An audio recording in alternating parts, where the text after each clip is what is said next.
करुणाशीतलहृदयं भय्यापजुत विहत मोहतमं सनरामर लोकगुरु वन्दे सुगतं गतिविमुक्तं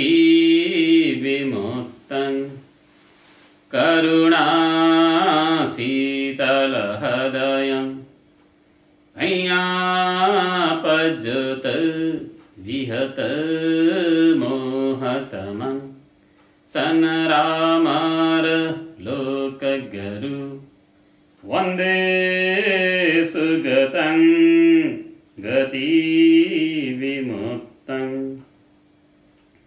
बाल पंडित सुत्त। ऐसा मैंने सुना कि एक समय भगवान बुद्ध श्रावस्ती में अनाथ पिंडक द्वारा निर्मापित जेतवनाराम में साधना हेतु विराजमान थे। वहां भगवान ने भिक्षुओं को सामूहिक संबोधन से अपने पास बुलाया।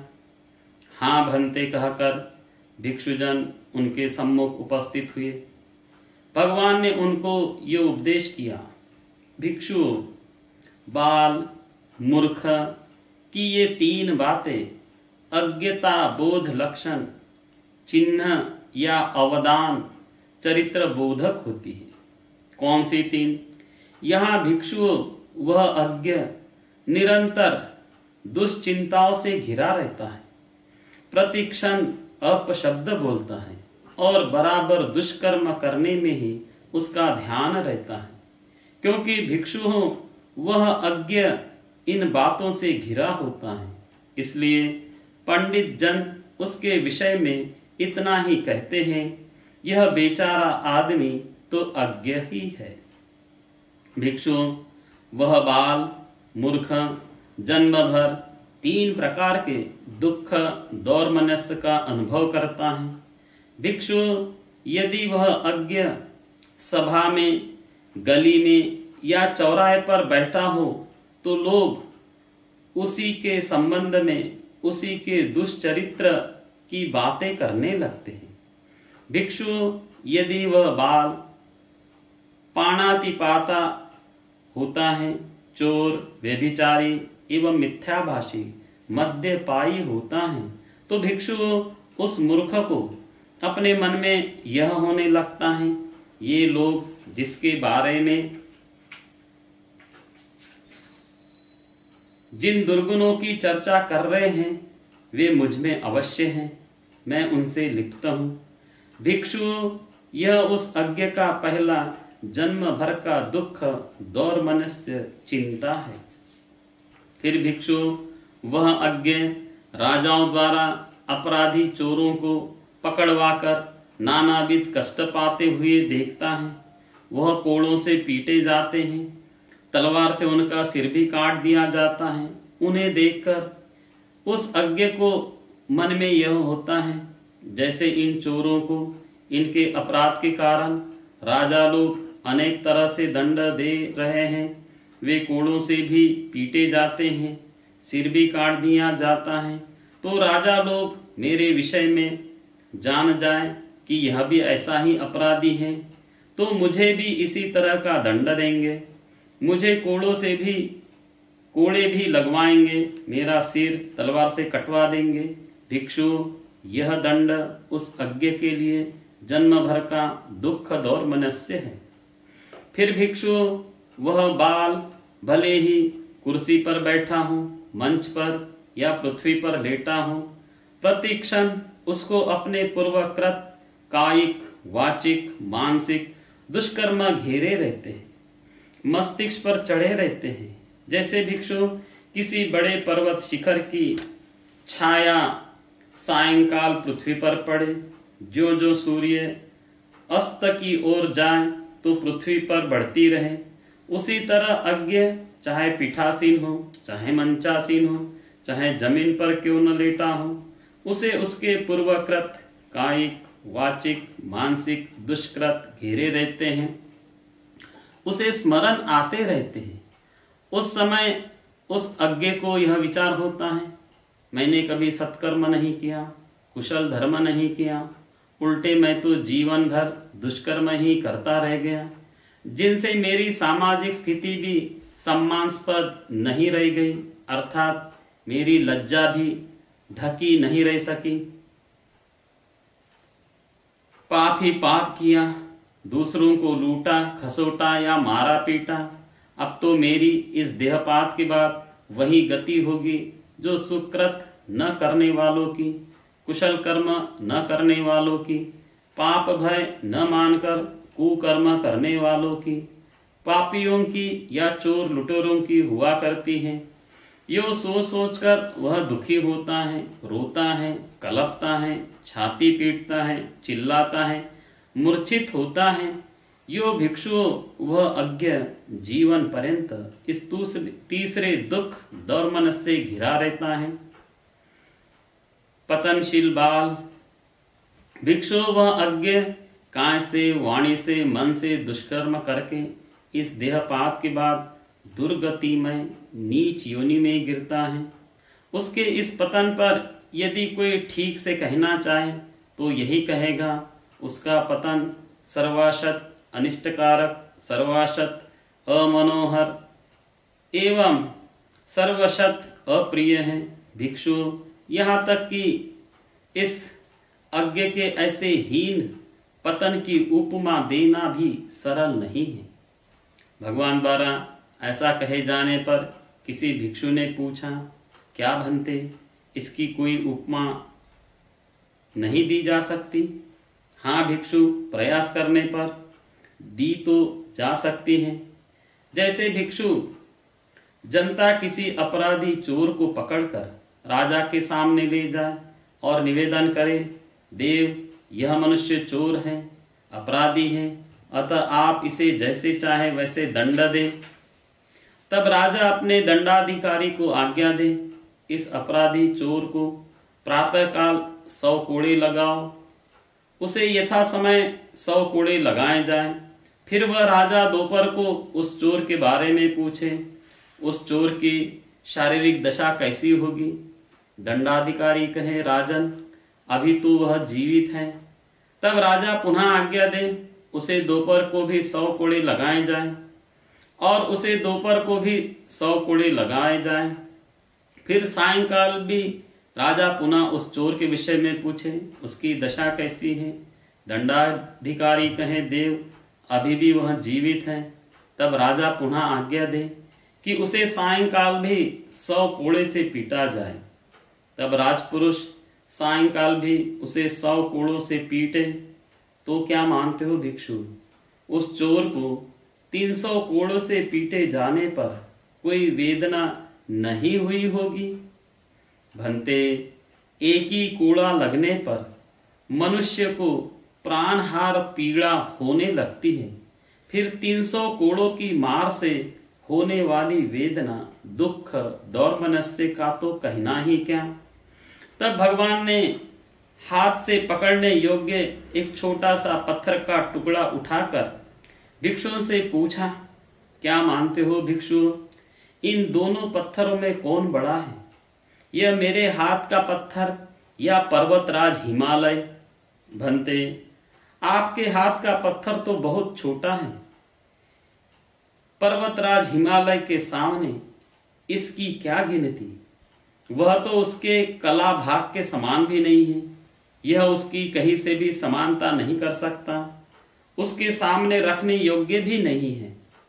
इस तरह भिक्षुओं, इन 300 कोड़ों की मार से हुए दुख दौर्मनस्य की नरक में पाए जाने वाले दुख दौर्मनस्य के सामने कोई गिनती नहीं है। नरक योनि के कष्ट। भिक्षु, नरकपाल ऐसे दुष्कर्मकारी अज्ञ को 5 तरह का दंड विधान करते हैं। गर्म लोहे की कील उसके दाहिने हाथ में, बाएं हाथ में, बाएं पैर में, दाहिने पैर में और छाती के बीच में ठोकते हैं।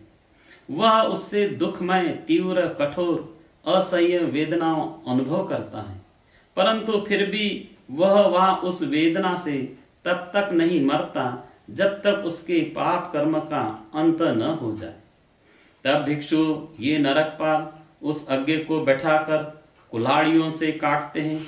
उससे भी वह दुखमय वेदना का अनुभव करता है और फिर भी वो वहां से नहीं मरता जब तक उसका पाप कर्म का अंत न हो जाए। उसे सब तरह से दहकते, संप्रज्वलित एवं गरम लपेट फेंकते, अग्नि पर्वत पर चढ़ाते उतारते, उसे ऊपर पैर नीचे, सिर पर तपती चिलचिलाती दहकती लोहे की कढ़ाई में डालते हैं, निकालते हैं। वह वहां झाग फेंकता हुआ पकता रहता है। वह वहां वैसे पकता हुआ एक बार नीचे जाता है तो एक बार ऊपर आता है, एक बार तिरछे जाता है। तब उसे वे नरकपाल अंत में महानरक में डाल देते हैं। उस महानरक का वर्णन इस प्रकार है। उसके 4 कोण हैं, 4 द्वार हैं। वह खंड खंड में नाप कर विभाजित किया हुआ लोह के परकोटे प्रकार से घिरा हुआ लोहे से निर्मित है। उसको नीचे की जमीन भी लोहे की बनी हुई है, जो दिन रात धधकती अग्नि से दहकती रहती है। वह जमीन 400 योजन लंबी चौड़ी है और उसमें अग्नि सब तरफ नित्य प्रज्वलित रहती है। भिक्षुओं, वास्तविकता तो यह है कि इस नरक समूह का मैं कितना भी वर्णन करूं, वह वाणी से कहकर पूर्ण नहीं किया जा सकता और न यही बताया जा सकता है कि वहां कितना दुख भोगना पड़ता है। भिक्षुओं, पशु योनि में तृणभक्षी प्राणी वे हरे या सूखे तृण भी दांतों से कष्टकर खाते हैं। कौन से है भिक्षुओं? ये तृणभक्षी प्राणी जैसे हाथी, घोड़े, गाय, गधे, बकरियां, हिरन या ऐसे ही अन्य तृणभक्षी प्राणी। भिक्षु, वह दुष्कर्मकारी अज्ञ पहले की रसभक्षी काया छोड़ने के बाद उन तृणभक्षी प्राणियों की योनि में जाता है। तिर्यक योनि के कष्ट। भिक्षु, इस तिर्यक योनि में कुछ मलभक्षी प्राणी होते हैं जो मल की गंध पाते ही उस पर इच्छा से टूट पड़ते हैं कि हम ही इससे पहले खाएंगे। जैसे ब्राह्मण लोग भी घी की गंध पाते ही घी से बने भोजन पर टूट पड़ते हैं, हम इसे पहले खाएंगे। उसी तरह भिक्षु, ये मलभक्षी प्राणी होते हैं। ये मलभक्षी प्राणी कौन से हैं? जैसे मुर्गे, सूअर, कुत्ते, गीदड़ या ऐसे ही मलभक्षी प्राणी। भिक्षु, यह अज्ञ दुष्कर्मकारी गूथ भक्षी योनि में जाता है। फिर भिक्षु, इस तिर्यक योनि में ऐसे भी प्राणी हैं जो अंधेरे में ही पैदा होते हैं, अंधेरे में ही जीते मरते हैं। ऐसे प्राणी कौन से हैं? जैसे कीट, पतंग, व्रणों में पैदा होने वाले कृमि या ऐसे ही अन्य प्राणी। वह दुष्कर्मकारी अज्ञ प्राणी अंधकार में ही जन्मते हैं, मरते वाले प्राणियों की योनि में उत्पन्न होता है। और भिक्षु, उस तिर्यक योनि में ऐसे भी होते हैं जो जल में पैदा होते हैं, जल में ही जीते हैं, मरते हैं। ऐसे प्राणी कौन से हैं? जैसे मछलियां, कछुए, मकर या ऐसे ही अन्य प्राणी। वह दुष्कर्मकारी अज्ञ जल में जन्मने मरने वाले इन तिर्यक योनि में पैदा होता है। भिक्षु, इसी तिर्यक योनि में ऐसे प्राणी भी होते हैं जो गंदगी में ही जन्मते हैं, बढ़ते हैं, मरते हैं। भिक्षु, ऐसे प्राणी कौन हैं? जो सड़ी हुई मछली, सड़े मृत शरीर, सड़े अन्न या गंदे पानी के गड्ढे में पैदा होते हैं, बढ़ते भी हैं और वही मरते भी हैं। वह दुष्कर्मकारी अज्ञ इन तिर्यक योनि में पैदा होता है। भिक्षु, मैं तिर्यक योनि का कितना भी विस्तार से वर्णन करूं, फिर भी इन तिर्यक योनियों के दुखों का पूर्णतः वर्णन नहीं कर पाऊंगा जो यहाँ उस दुष्कर्मकारी अज्ञ को भोगने पड़ते हैं। मनुष्य प्राप्ति की दुर्लभता। भिक्षु, जैसे कोई पुरुष किसी जाल के जोड़े को महासमुद्र डाल दे, उस छिग्गल को पूर्व हवा पश्चिम की ओर ढकेलती है, पश्चिम हवा पूर्व की ओर। इसी तरह उत्तर हवा उसे दक्षिण की ओर ढकेलती है, दक्षिण हवा उत्तर की तरफ। वहां कोई काना कछुआ हो जो 100 वर्ष के बाद उस समुद्र जल में उतरता हो, तो क्या मानते हो भिक्षु, वो काना कछुआ इस छिग्गल युगल में अपना गर्दन घुसाएगा? नहीं बनते, या फिर संभवतः बहुत दीर्घ काल के बाद कभी। तो भिक्षु जैसे यह बात कठिन है कि वह काना कछुआ उस जो ट्यूब है बहुत सुदीर्घ काल के बाद भी अपनी गर्दन फंसाएगा। भिक्षु मैं उस दुष्कर्मकारी अज्ञ के लिए पुनः मनुष्य योनि प्राप्त करना इससे भी दुर्लभ समझता हूँ। उसमें क्या कारण है? कारण है भिक्षु, इस तिर्यक योनि में धर्माचरण, समभाव का आचरण, कुशल कर्म या पुण्य कर्म असंभव है। वहां तिर्यक योनि में भिक्षु एक दूसरे को मारकर खा जाने वाले या दुर्बल को ही सताने वाले पैदा होते हैं। और मान लो भिक्षु वह अज्ञ दुष्कर्मकारी किसी समय कहीं बहुत योनिया पार करते करते मनुष्यत्व प्राप्त भी कर ले, तो वह उस मनुष्य योनि में जो हीन कुल है उन्हीं में पैदा हो पाएगा। जैसे चंडाल कुल, मल्लाह, निषाद कुल, वेणुकार, रथकार, पुष्कल कुल, या फिर वैसे ही कुल में पैदा होता है जहाँ रूखा सूखा भोजन भी बड़ी कठिनाई से मिल पाता है। वहां भी वह कुरूप, भद्दा दिखाई देने वाला, छोटी ग्रीवा वाला, कई रोगों से घिरा हुआ, काना, लूला, लंगड़ा, पक्षाघात वाला पैदा होता है। वहां भी उसे अन्न, जल, वस्त्र, सवारी, माला, गंध, विलेपन, खाट, अच्छा प्रकाश युक्त घर नहीं मिल पाता। वहां भी वह शरीर, वाणी या मन से दुराचरण ही करता रहता है। इन त्रिविध दुराचरणों के कारण इस देहपात के बाद मरणानंतर वह पुनः नरक में ही पहुंच जाता है। जैसे भिक्षु कोई जुआरी पहले ही दांव में अपने पुत्र, पत्नी, समग्र संपत्ति को हार जाए, इससे भी कठोर बंधन में बंध जाए, तो भिक्षु इस जुआरी के दांव से भी उस दुष्कर्मकारी अज्ञ का दाव अधिक बड़ा है कि जिसके सहारे वह कायिक, वाचिक, मानसिक दुष्कर्म करता हुआ इस देहपात के बाद नरक की तरफ ढकेल दिया जाता है। भिक्षु यह हुई समग्र एवं परिपूर्ण बाल भूमि। पंडित के 3 पांडित्य बोधक चिन्ह।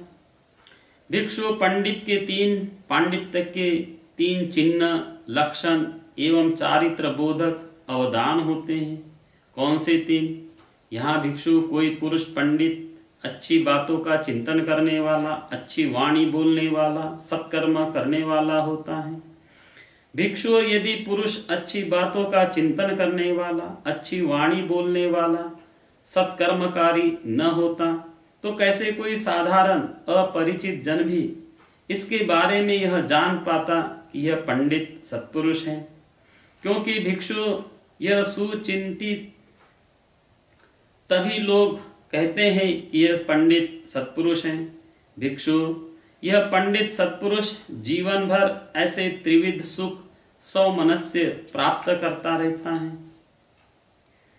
भिक्षु यदि यह पंडित सभा में मंच पर बैठा हो, गली या चौराहे पर खड़ा हो, लोग इसके अनुकूल प्रशंसा परक बातें ही इसके बारे में बोलते हैं। इसे पंडित के स्वर्गिक सुख की उपमा देना भी संभव नहीं है। जैसे चक्रवर्ती राजा, भगवान द्वारा ऐसा कहे जाने पर किसी भिक्षु ने पूछा, भंते क्या इसकी कोई उपमा संभव है? हाँ भिक्षु, संभव है। भगवान ने कहा, भिक्षु जैसे कोई चक्रवर्ती राजा 7 रत्नों 4 रिद्धियों से युक्त हो, उनके कारण वह असीम सुख सौमनस्य प्राप्त किए हो। कौन से 7 रत्नों से? यहाँ भिक्षु पूर्णिमा को उपोषद के दिन सिर से स्नान कर एवं उपोषद व्रतधारी होकर महल में स्थित मुर्दाभिषिक्त क्षत्रिय राजा के लिए नेमी एवं नाभि युक्त सर्वांग संपन्न सहस्त्र आरों वाला दिव्य चक्ररत्न प्रकट होता है। उसको देखकर उस मुर्दाभिषिक्त क्षत्रिय राजा को मन में यह होता है, मैंने सुना है जिस राजा के चक्ररत्न प्रकट होते हैं वह चक्रवर्ती होता है। क्या मैं चक्रवर्ती राजा हूं? तब भिक्षु वह राजा बाएं हाथ में सोने की झारी लेकर दाहिने हाथ से चक्ररत्न पर जल छींटते हुए कहता है, चले आप चक्ररत्न, विजय प्राप्त करें आप चक्ररत्न। तब वह चक्ररत्न पूर्व दिशा की तरफ चल पड़ता है। उसके पीछे पीछे वह राजा भी अपनी चतुरंगिनी सेना के साथ चल पड़ता है। भिक्षु चलते चलते जिस प्रदेश में वह चक्ररत्न ठहर जाता है वह राजा भी अपनी सेना के साथ वही पड़ाव डाल देता है। उस समय पूर्व दिशा के राजा लोग उस मुर्दाभिषिक्त राजा के दरबार में आकर यह निवेदन करते हैं, महाराज आपका स्वागत है, हमारा यह सब कुछ आपका ही है, आज्ञा कीजिए। तब चक्रवर्ती राजा आदेश देता है, आज से इस राज्य में कोई प्राणी हिंसा न होगी, न चोरी, न व्यभिचार, न असत्य भाषण, न मद्यपान होगा।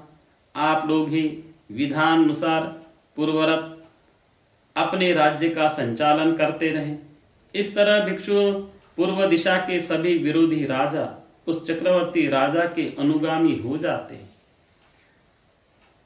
तदनंतर भिक्षु वह चक्र रत्न पूर्व समुद्र पार कर दक्षिण दिशा में चलता है, दक्षिण समुद्र को पार कर पश्चिम दिशा की तरफ बढ़ता है, पश्चिम समुद्र को पार कर उत्तर दिशा की तरफ बढ़ता है। राजा भी उसके पीछे पीछे अपनी सेना के साथ चलता रहता है। तब चक्ररत्न उत्तर दिशा में चलते चलते जहां ठहरता है वही वह राजा भी पड़ाव डाल देता है। भिक्षु तब उत्तर दिशा के विरोधी राजा अनुगामी हो जाते हैं। भिक्षु तब चक्ररत्न समुद्र पर्यंत पृथ्वी को जीतकर पुनः अपनी राजधानी में ही लौटकर चक्रवर्ती राजा के अंतपुर के द्वार पर अंतपुर की शोभा बढ़ाता हुआ धूरे में लगे की तरह स्थित हो जाता है। भिक्षु यह उस चक्रवर्ती राजा के इस प्रकार का चक्र रत्न प्रकट होता है। फिर भिक्षु उस चक्रवर्ती राजा के यहाँ प्राणियों में प्रतिष्ठा प्राप्त रिद्धि संपन्न आकाशचारी उपोसत नामक नागराज हस्ती रत्न के रूप में प्रकट होता है। उसे देखकर उस मुर्दाभिषिक्त राजा के मन में यह होता है, अरे यह हाथी तो सवारी के लिए बहुत उपयुक्त है, कितना अच्छा होता कि यह शिक्षा ग्रहण कर लेता। तब भिक्षु वह हस्ती रत्न उच्च कुल उत्पन्न गजराज की तरह ही मानो बहुत पहले से सुनिश्चित हो शिक्षा ग्रहण कर लेता है। तब उस काल में वह चक्रवर्ती राजा उस हस्ती रत्न की परीक्षा लेने के लिए उस पर सवार हो समुद्र पर्यंत पृथ्वी का निरीक्षण कर पुनः लौटकर राजधानी में ही प्रातः का जलपान करता था। भिक्षु चक्रवर्ती राजा के यहाँ ऐसा हस्ती रत्न प्रकट होता है। फिर भिक्षु उस चक्रवर्ती राजा को अश्वरत्न प्रकट होता है, जो कौवे की तरह ऊंची सीधी गर्दन वाला, मूंज की तरह खड़े केशों वाला, रिद्धि संपन्न आकाशचारी श्वेत वर्ण होता है। वह बलाहक नाम से जाना जाता है। उसको देखकर ऐसा अश्वरत्न प्रकट होता है। फिर भिक्षु उस चक्रवर्ती राजा को मणिरत्न प्रकट होता है, जैसे हीरा की तरह शुभ्र अच्छी जाति का अष्टकोण पॉलिश किया हुआ होता है। उस मणिरत्न की कांति चारों ओर 1 योजन तक स्पष्ट दिखाई देती है। भिक्षु पहले ऐसे चक्रवर्ती राजा लोग उस मणिरत्न की परीक्षा लेने के लिए चतुरंगिनी सेना के साथ मणिरत्न को ध्वजा के अग्रभाग में रखकर रात्रि के अंधकार में किसी ग्राम में पहुंचते थे।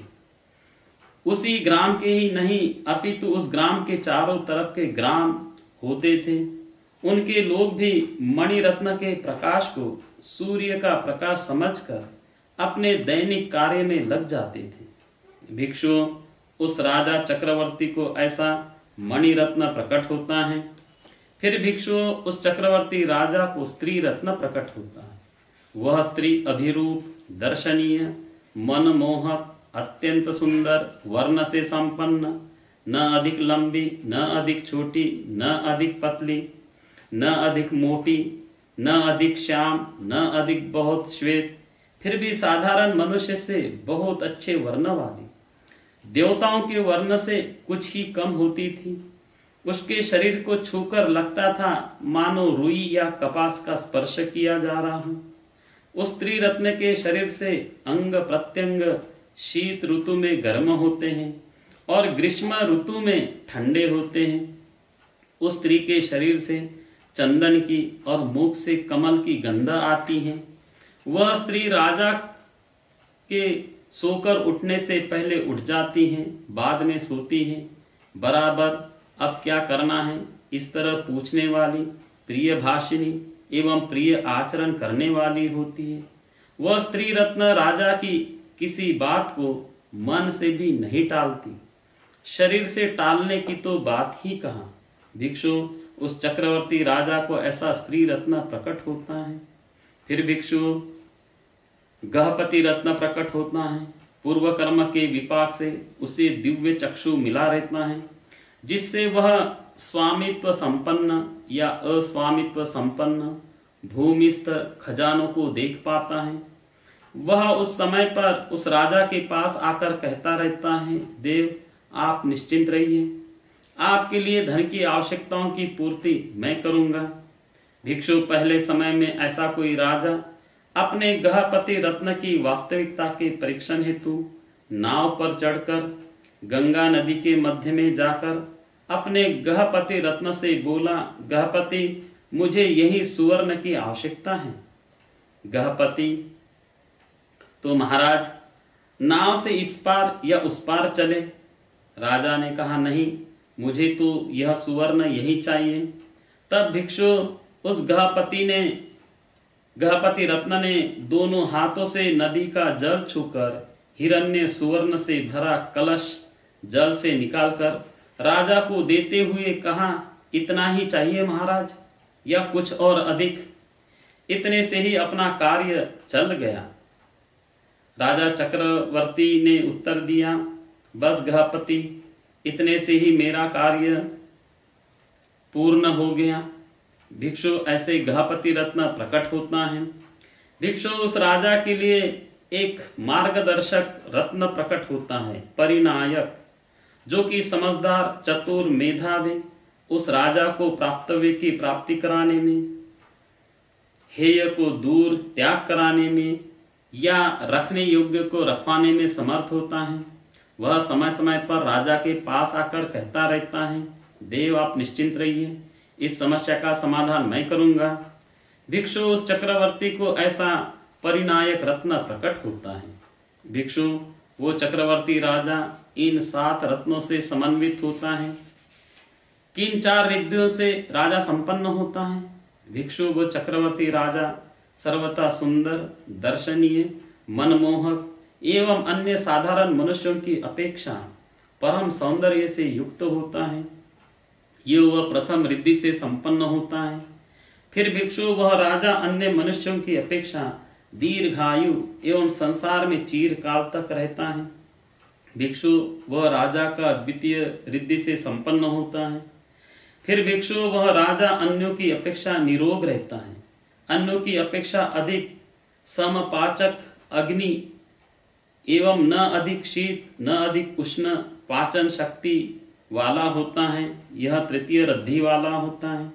फिर भिक्षु, वह राजा चक्रवर्ती ब्राह्मण गहपतियों का वैसे ही प्रिय होता है जैसे पिता पुत्रों को प्रिय होता है, और उस चक्रवर्ती राजा को भी ब्राह्मण गहपति उतने ही प्रिय होते हैं जैसे पिता को पुत्र प्रिय होते हैं। पहले समय में ऐसा कोई राजा सेना के साथ उद्यान भूमि की ओर जा रहा था। तब भिक्षु ब्राह्मण गहपति राजा के पास आकर बोले, देव आप धीरे धीरे ही यहाँ से जाएं, क्योंकि इससे हम आपको अधिक देर तक देख सकेंगे। तब राजा ने सारथी को आदेश दिया, सारथी रथ धीरे ही चलाओ ताकि ये ब्राह्मण अधिक समय तक मेरा दर्शन कर सके। भिक्षु व राजा इस चौथे प्रकार की जनप्रियता नामक रिद्धि से युक्त होता है। भिक्षु इस तरह वह चक्रवर्ती राजा 4 रिद्धियों से संपन्न होता है। तो क्या मानते हो भिक्षु, वह चक्रवर्ती राजा इन 7 रत्नों और चतुर्विध रिद्धियों से युक्त होकर सुख सौमनस्य नहीं प्राप्त कर पाता? भंते, वह इनमें से एक के प्राप्त होने पर भी सुख सौमनस्य का लाभी हो सकता था। फिर एक साथ 7 रत्नों और चतुर्विध रिद्धियों से प्राप्त होने पर मिलने वाले सुख सौमनस्य की तो बात ही क्या। फिर भगवान ने अपने हाथ में छोटा सा पत्थर लेकर कहा कि इसकी तुलना क्या हिमालय पर्वत क्या बराबरी कर सकते हैं। इसी तरह भिक्षु कोई चक्रवर्ती राजा 7 रत्नों 4 रिद्धियों से संपन्न हो, जो सुख सौमन्य से पाता है, वह सुख स्वर्ग के सुख की यत्किंचित भी समता नहीं रखता। भिक्षु ऐसा शुभ कर्मकारी पंडित यदि कभी कहीं बहुत काल बीतने पर मनुष्य योनि में आने लगे तो वह उच्च कुलों में ही क्षत्रिय महाशाल, ब्राह्मण महाशाल या गृहपति महाशाल या ऐसे ही किसी उच्च कुल में जन्म लेगा, जो आढ़्य, महाधन, महाभोग से युक्त, सोने चांदी से भरा पूरा, नाना प्रकार की संपत्ति एवं धन धान्य से युक्त, वह स्वयं रूपवान, दर्शनीय, मनमोहक, परम वर्ण पुष्कलता से युक्त होता है। उसे अन्नपान, वस्त्र, रथ, माला, गंध विलेपन, शैया एवं रहने के लिए दीप प्रकाश में घर मिलेंगे।